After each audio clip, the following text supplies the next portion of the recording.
Hi అండి. Welcome back to our channel Soni Gopal daily blogs. ఎలా ఉన్నారు అందరూ? నేను బాగున్నాను. మీరు ఎలా ఉన్నారో నాతో కామెంట్ సెక్షన్లో షేర్ చేసేసుకోండి. అండ్ ఈరోజు వ్లాగ్లో నేను ఫస్ట్ చేయబోయే రెసిపీ ఏంటంటే పచ్చిమిర్చి చట్నీ విత్ పొంగనాలు. దాంతోకి ఫస్ట్ మనము అంటే పచ్చిమిర్చి చట్నీలోకి ఒక 2 ఆనియన్స్ తీసుకున్నాను అండ్ 1 టమాటా అండ్ ఒక 5 to 6 మిర్చి కారానికి తగినట్టు తీసుకోవాలి అండ్ కొంచెం చింతపండు అంతే. ఫస్ట్ ఏం చేయాలంటే వాటినన్నిటికి కూడా చిన్న చిన్న ముక్కలుగా కట్ చేసుకోవాలి. మరి అంత చిన్నవి అని కాదు, మరి అంత పెద్దవి కాదు, మీడియం సైజ్. అలాంటి ముక్కలు కట్ చేసుకొని దాన్ని ఫస్ట్ లైట్గా ఆయిల్ వేసి బాగా వేగించాలన్నమాట. టొమాటోస్ సాఫ్ట్ అయ్యేంత వరకు 3 ఒకసారి వేసేయండి, నో ప్రాబ్లం. ఆ టొమాటో, పచ్చిమిర్చి అండ్ ఆనియన్ ఈ 3 ఒకేసారి ఆయిల్లో వేసి కొంచెం అలా టొమాటోస్ సాఫ్ట్ అయ్యేంత వరకు ఫ్రై చేసి తర్వాత అందులో కొంచెం వాటర్ పోసి నేను ఇక్కడైతే కుక్కర్లో చేసేస్తున్నాను, లేదంటే నార్మల్గా కూడా ఉడికివేయచ్చు, అంటే ఉడికించవచ్చు అన్నమాట. నేను కుక్కర్లో ఒక 3-4 విజిల్స్ రానిచ్చాను. ఆడికి సరిపోతుంది, నీట్గా అయిపోద్ది అనిపించింది. మనకి బయట ఏమంటే ఎక్కువ టైం పడుతుంది, మార్నింగ్స్ మనకి అంత టైం దొరకదు కదా, టైం టేకింగ్ ప్రాసెస్ లాగా అనిపిస్తుంది కదా, అందుకు నేను ఇక్కడ ప్రెషర్ కుక్కర్లో అయితే వేసాను. ఇలా వేసి కొంచెం ఆయిల్ వేసి బాగా ఫ్రై చేసి టొమాటో సాఫ్ట్ అయిన తర్వాత కొంచెం వాటర్ వేసి మూత పెట్టేయడమే అంతే. ఇంకా తర్వాత ఉడికిన తర్వాత కొంచెం చింతపండు, ఇవి మనము ఉడికించుకున్న ఆనియన్, టమాటా అండ్ పచ్చిమిర్చిని మిక్సీ పట్టేసి చట్నీ అయితే రెడీ చేసుకోవచ్చు అంతే. ఈ చట్నీ మాత్రం దోశలో కానీ అండ్ ఇది పొంగనాల్లో కానీ చాలా బాగుంటుంది. మనకి స్ట్రీట్ స్టైల్లో మనం తింటాం కదా చట్నీ, అది ఇదే అనమాట. చాలా వరకు ఈ చట్నీనే చేస్తారు. అయితే ఈ చట్నీకి టేస్ట్ ఎక్కడంటే స్పైసీగా ఉంటేనే వస్తుంది, మరి కొంచెం కూడా స్పైస్ లేకపోతే బాగోదన్నమాట. కొంచెం స్పైసీగానే ఉండాలి ఈ చట్నీ. చింతపండు కూడా ఒకవేళ ఇష్టం లేకపోతే స్కిప్ చేయొచ్చు. చింతపండు వేయటం వల్ల ఏంటంటే కొంచెం ట్యాంగీనెస్ వస్తుంది, చాలా బాగుంటుంది. దీంట్లోనే కొంచెం పల్లీలు వేస్తే కనుక పల్లీ చట్నీ అయిపోతుంది. నేనైతే ఇందులో ఏ పల్లీలు వేయట్లేదు, అప్పుడు శనగకాయల చట్నీ ఈ పొంగనాల్లోకి సెట్ అవ్వదు, దోశలోకి చాలా బాగుంటుంది. ఇప్పుడు జస్ట్ ఏంటంటే నార్మల్గా ఈ మూడింటిని ఫ్రై చేసి బాయిల్ చేసేసి దాన్ని మిక్సీ వేసేస్తాను, కొంచెం సాల్ట్ అను చింతపండు వేసి అంతే. అండ్ ఇంకోటి పసుపు కూడా ఆప్షనల్ అండి. ఒకవేళ మనకి పసుపు కావాలంటే వేసుకోవచ్చు, లేదంటే లేదు, అది కంపల్సరీ ఏమీ కాదు. నేనైతే పసుపు వేసి ఫ్రై చేసి చూడండి, టమాటాస్ బాగా సాఫ్ట్ అయ్యాయా, ఇప్పుడు దాంతో కొంచెం వాటర్ వేసేసి ఉడికిచ్చేస్తాను.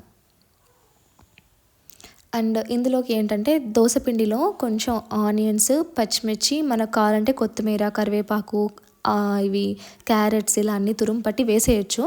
నేనైతే ఆ రోజు జస్ట్ ఆనియన్స్ అను పచ్చిమిర్చి, కొంచెం లైట్గా జీలకర్ర, మనకు కావాలంటే వేసుకోవచ్చు, లేకపోతే లేదు, లైట్గా జీలకర్ర వేసాను. అవన్నీ వేసి కొంచెం సాల్ట్ అను సోడా పొడి వేసి బాగా కలియదిప్పి తర్వాత దాన్ని మనం పొంగనాలుగా వేసేసుకోవాలి అంతే. నాకు ఈ రెసిపీ అంటే చాలా ఇష్టం. ఎందుకు అంటే మేము స్కూల్ నుంచి రాగానే అమ్మ ఫస్ట్ నాకు ఇవే చేసి పెట్టేదన్నమాట. అవే గుర్తొస్తాయి నాకు ఇలా పొంగనాలను చట్నీ తిన్నప్పుడు. ఇప్పటికి కూడా నేను ఊరి వెళ్ళాననుకోండి అమ్మ వాళ్ళ ఇంటికి, ఫస్ట్ అక్కడ నేను పొంగనాలు అయితే ఖచ్చితంగా తింటాను. మాకు దగ్గరలో హాస్టల్ ఉందన్నమాట, హాస్టల్లో వేస్తారు, అక్కడికి వెళ్ళి తెచ్చుకొని తింటానన్నమాట. మోస్ట్లీ ఈ రెసిపీ చాలామంది ఫేవరెటే అయి ఉంటుంది నాకు తెలిసినంత వరకు. అండ్ ఇంకోటి ఏంటంటే నేను నార్మల్ ఆయిల్తో అయితే చేయట్లేదు, కొంచెం గీ వేసి చేస్తున్నాను అనమాట. గీ వేస్తే కూడా టేస్ట్ చాలా బాగుంటుంది. ఎందుకంటే పైగా ఒకే ఒక రీజన్ ఏంటంటే పిల్లలు తింటారు కదా, మోస్ట్లీ ఆయిల్ అవాయిడ్ చేయాలనేసి నేను కొంచెం గీ వేసి చేస్తున్నాను అనమాట. పిల్లలకి ఏమంటే వాళ్ళకి వితౌట్ ఆనియన్స్ అను పచ్చిమిర్చి వేసాను, అవి కూడా పక్కకు తీసాను.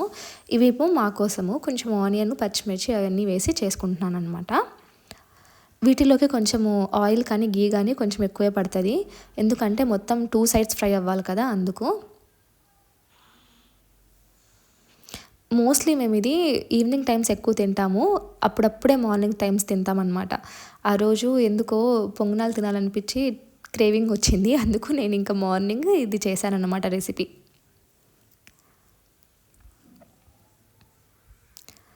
ఆంధ్ర వాళ్ళకైతే పొంగనాలు అంటే చాలా ఇష్టంగా ఉంటుంది, ఎందుకంటే ప్రతి ఒక్కరి ఇంట్లో ఈ రెసిపీ ఎప్పుడో ఒకసారి చేసే ఉంటారు, అది మాత్రం నాకు బాగా తెలుసు. కొంచెం మళ్ళీ ఫస్ట్ కొంచెం నెయ్యి వేసి ఫ్రై చేసి తర్వాత మళ్ళీ రివర్స్ చేస్తాం కదా, తర్వాత కూడా కొంచెం నెయ్యి వేసి ఫ్రై చేస్తానన్నమాట. ఎందుకు అంటే సెకండ్ ఫ్లిప్ చేసినప్పుడు కూడా బాగా కుక్ అయిపోతుంది. వేడి వేడిగా తింటేనే ఇవి మజా అనమాట. ఇంకా వర్షం పడేటప్పుడు అయితే ఇంకా చాలా బాగుంటాయి. బజ్జీలు, బుగ్గ్యాలు ఇలాంటివి, పొంగనాలు ఇలాంటివన్నీ చాలా బాగుంటాయి అన్నమాట. ఏమైనా సౌండ్స్ వస్తే ప్లీజ్ ఇగ్నోర్, ఎందుకంటే ఇంట్లో బాబు ఉన్నాడనమాట, వాడు హల్చల్ చేస్తున్నాడు. చూడండి ఎంత బాగా కుక్ అయిపోయాయో. వీటికి ఏమంటే ఫస్ట్ ఆఫ్ ఆల్ ఆయిల్ ఎక్కువ ఉండాలి, ఆయిల్ కానీ గీ కానీ ఎక్కువ ఉండాలి, అప్పుడే అవి బాగా ఫ్రై అవుతాయి అన్నమాట. లేకపోతే అంతగా ఫ్రై అయితే అవ్వవు, వైట్గా ఉంటాయి. కానీ అవి కూడా ఫ్రై అయినట్టే, కానీ ఏమంటే వైట్గా ఉంటాయి. అండ్ ఇంకొక టిప్ ఏంటంటే పొంగనాలు వేసేటప్పుడు మనకు లాస్ట్ బ్యాటర్ అయిపోతుంది కదా, మనం కొంచెమే వేయగలం కదా, వేసిన తర్వాత మిగతా రౌండ్స్ అన్నీ ఖాళీగా ఉంటాయి కదా, అవి ఏమైపోతాయంటే మాడుతాయి. అలా మాడకుండా ఉండాలి అంటే వాటర్ వేసేసుకోవాలన్నమాట ఆ రౌండ్స్లోకి, అప్పుడు అవి మాడవు. అవి బాయిల్ అయ్యేలోపు మన పొంగనాలు కూడా అయిపోతాయి కాబట్టి, ఆ నీరంతా ఇంకిపోయేలోపు ఈ పొంగనాలు కూడా అయిపోతాయి కాబట్టి సరిపోతుంది. నేను కూడా ఇది యూట్యూబ్లోనే ఎక్కడో చూసినట్టున్నా ఈ టిప్ గురించి, నాకు అదైతే వర్క్ అయ్యింది, అందుకే నేను ఎప్పుడు ఆ టిప్ అయితే ఫాలో అవుతా.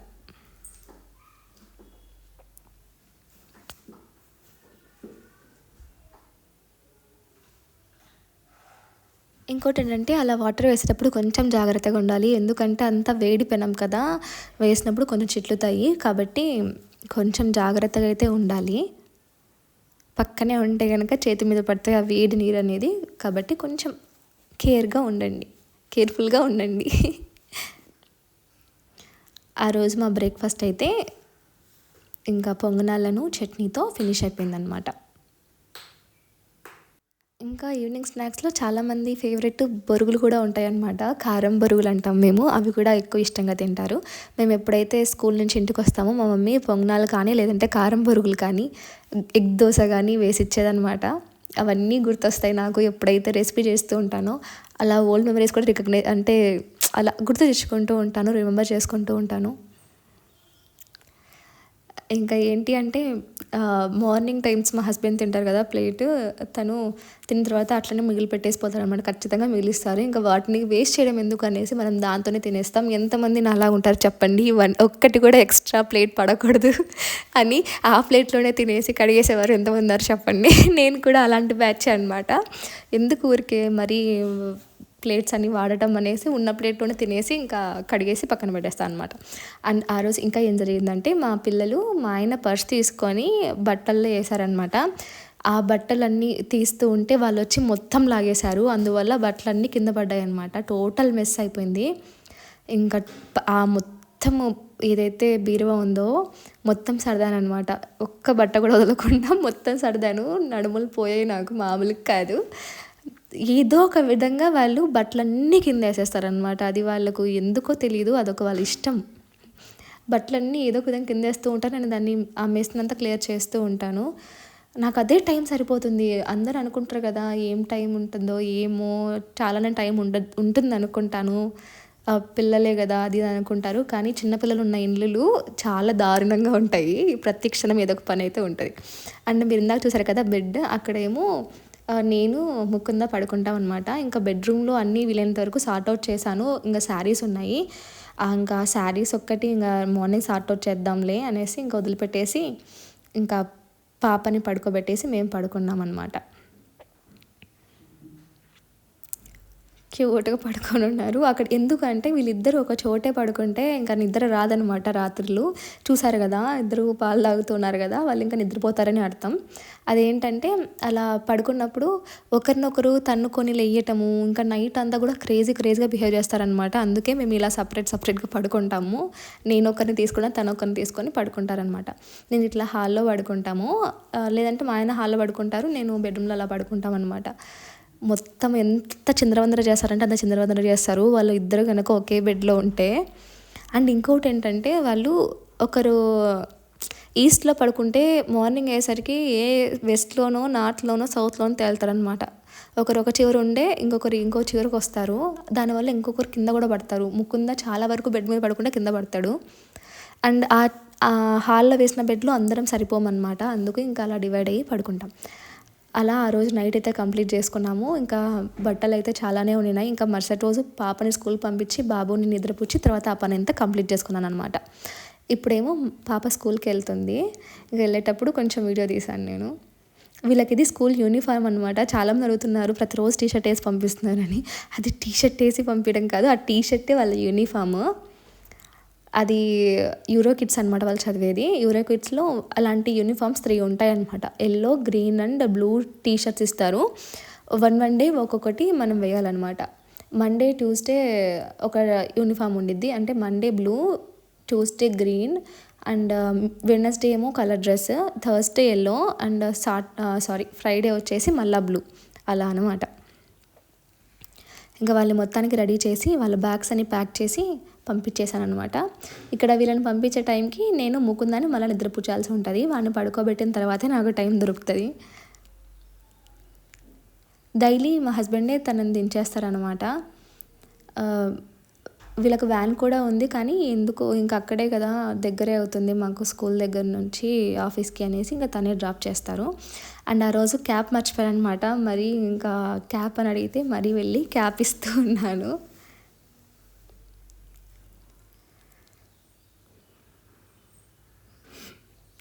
నాకే నవ్వొస్తుంది ఎందుకో ఈ వీడియో చూస్తుంటే. డైలీ ఇంకా వాళ్ళిద్దరూ స్కూల్కి వెళ్ళిపోతారు. ఇంకా మేమిద్దరం ఇంట్లో ఉండిపోతాము. ఇంకా ముకుందని కూడా జాయిన్ చెయ్యాలి. సమ్మర్ క్లబ్ అనేది ఉంది, దాంతో స్టార్ట్ చేసి తర్వాత ఒక 1 మంత్ తర్వాత సమ్మర్ హాలిడేస్ అయిపోయిన తర్వాత ఇంకా ముకుంద కూడా డైలీ స్కూల్కి అయితే వెళ్ళిపోతాడు. అండ్ ఆ రోజు మధ్యాహ్నానికైతే మెంతిపప్పు చేస్తున్నాను అనమాట. చాలామందికి తెలిసే ఉంటుంది మెంతిపప్పు రెసిపీ. నేను ఇంకోసారి చెప్తూ ఉన్నాను. నేను ఎలా చేస్తాననేది చూపిస్తాను. ఫస్ట్ అందులోకి అయితే వెల్లుల్లి రెబ్బలు ఒలుచుకోవాలి. తర్వాత ఆనియన్స్ అను టమాటాస్ కట్ చేసుకోవాలి. ఫస్ట్ ఏంటి అంటే నార్మల్ పప్పు చేసినప్పుడు మనం పప్పు అంతా అయిన తర్వాత తిరువాత పెడతాం కదా, అంటే పోపు వేస్తాం కదా. ఇందులో అలా కాదు, ఫస్టే మొత్తం అయిపోతుంది. పోపు ఉడకడం కానీ అంతా అయిపోతుంది. ఇంకా అట్లా లాస్ట్ ఏమన్నా ఉండిద్ది అంటే అది వెనపి పక్కకు తీసుకోవడం ఒకటే ఉంటుంది. చాలా ఈజీ అండ్ చాలా టేస్టీగా ఉంటుంది. ఇందులోకి మనకి ఆవకాయ ఉంటుంది కదా, ఆవకాయ వేసుకొని తింటే అదిరిపోతుంది. నా పర్సనల్ ఫేవరెట్ మెంతిపప్పు అనమాట. ఎప్పుడైనా మా మమ్మీకి ప్రతిరోజు అడిగేదాన్ని స్కూల్కి వెళ్ళేటప్పుడు, నాకు ఈరోజు బాక్స్లో మెంతిపప్పును ఆవకాయ వేసి పంపిమా చాలు, ఇంకా ఏమి వద్దనేదాని అనమాట. అంత పిచ్చి నాకు కానీ మా అన్నయ్యకి కానీ అందరికీ ఇంట్లో ఫేవరెట్ అంటే అది మెంతిపప్పే ఉంటుంది. ఇంకా ఈవెన్ ఇప్పుడు పెళ్ళి అయిన తర్వాత నాకు అసలు రాలేదు ఈ పప్పు చేయడం.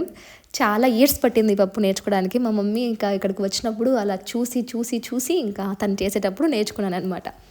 మా మమ్మీ ఇక్కడికి వచ్చినప్పటికి కూడా నేను అడిగే ఒకే ఒక రెసిపీ ఏమన్నా చేయమంటావమ్మా అంటే మెంతిపప్పు చేయమ్మా చాలు ఇంకేం వద్దు అనేది అడిగేదాన్ని. అంత ఫేవరెట్ అనమాట మెంతిపప్పు. ఇంకా అదే నేను నేర్చేసుకొని నేనే చేసేసుకుంటూ ఉన్నాను అనమాట ప్రస్తుతానికి. ఫస్ట్ అయితే దీనికోసం ఆయిల్ వేసుకోవాలి కుక్కర్లో. అందులో ఇంకా పోపు వేసేసుకొని కరివేపాకు ఒక 4 లేదా 3 ఎండుమిర్చి కట్ చేసుకొని వేసుకోవాలి, అంటే తుట్టించుకొని వేసుకోవాలి. తర్వాత కొంచెం ఇంగు వేసుకొని అందులో ఆనియన్స్, టమాటాస్ ఇవన్నీ వేసుకోవాలి.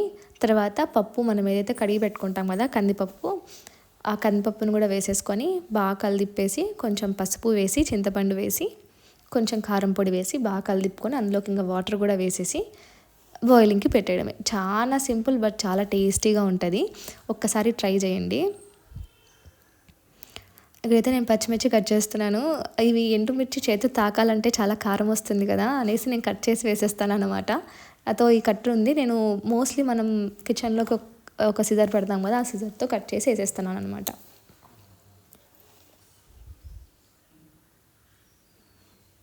అండ్ ఇంకోటి ఏంటంటే ఇక్కడ అన్నీ ముందే ఫ్రై అయిపోవాలి, మళ్ళీ ఫ్రై అవ్వడం ఉండదు కదా. నేను మెంతిపప్పు అని చెప్పాను, మెంతులు చెప్పడం మర్చిపోయాను.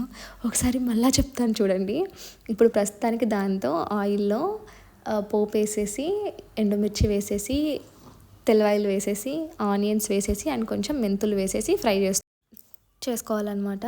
ఫ్రై చేసుకొని అంత బాగా ఫ్రై అయిన తర్వాత ఇంకొంచెం టమాటాలు, తర్వాత మనం కడిగి పెట్టుకున్న పప్పు ఉంటుంది కదా కందిపప్పు అది, అండ్ కొంచెం పసుపు, కారం పొడి, చింతపండు ఇవన్నీ వేసేసి ఇంకా బాగా కలిపేసి తగినంత వాటర్ పోసేసి మూత పెట్టేసుకోవడమే అంతే. మీకు ఈ ప్రాసెస్ చూస్తేనే అర్థమవుతుంది. చాలా బేసిక్ అండ్ చాలా ఈజీ రెసిపీ, చాలా టేస్టీగా కూడా ఉంటుంది. టైంకి అయిపోతుంది అనమాట, ఇబ్బంది పెట్టదు ఈ రెసిపీ మనల్ని.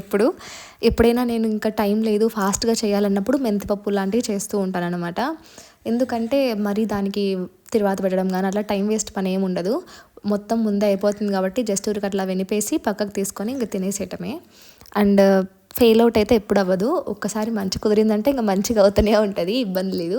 నేను స్టార్టింగ్లో చేసినప్పుడు అది మెంతిపప్పు లేకపోతే ఎండుమిర్చి పప్పు అర్థమయ్యేది కాదు, అంత వరస్ట్గా ఉండేదన్నమాట. అన్ని మిర్చి ఎక్కువ వేయడం అట్లా చేసేదాన్ని. ఆ తర్వాత మా మమ్మీ నేర్పించింది అనమాట. చూపులకు మాత్రమే వేయాలి, ఒక 3-4, ఇంకా మిగతా అంతా కారం పొడితోనే మేనేజ్ చేయాలి మనకు ఎంత కారం కావాలన్నా అని. అండ్ ఇంకొకటి ఏంటంటే ఇందులోకి మెంతులు కొంచెం ఎక్కువ పడతాయి కదా, కారం కూడా ఎక్కువ వేస్తే బాగోదు. ఆ ఫ్లేవర్ అనేది సప్రెస్ అయిపోతుంది. మెంతి ఫ్లేవర్ అండ్ కారం ఫ్లేవర్ అనేది సప్రెస్ అయిపోతాయి అనమాట. కారం ఎక్కువ కనపడుతుంది, మెంతి ఫ్లేవర్ తగ్గిపోతుంది. కాబట్టి ఇందులో ఏంటంటే కారం కొంచెం తక్కువ ఉండాలి, తక్కువ వేయాలన్నమాట. అంతే, చాలా టేస్టీ అండ్ డెలీషియస్గా ఉండిద్ది. అన్నం పప్పు వేడివేడిగా అండ్ ఊరగాయ వేసుకొని తింటే ఎంత తింటున్నాము కూడా అర్థం కాదు, లిమిట్ లేకుండా తింటారు, అంత టేస్టీగా ఉంటుంది. ఒక్కొక్కసారి నాకే అనిపిస్తుంది అనమాట, బిర్యానీలు వీటికన్నిటికంటే జస్ట్ అన్నం పప్పు తాలింపు ఉంటే చాలు, కడుపు నిండా తినేయచ్చు అని. అంత డెలీషియస్గా ఉంటుంది ఈ పప్పు.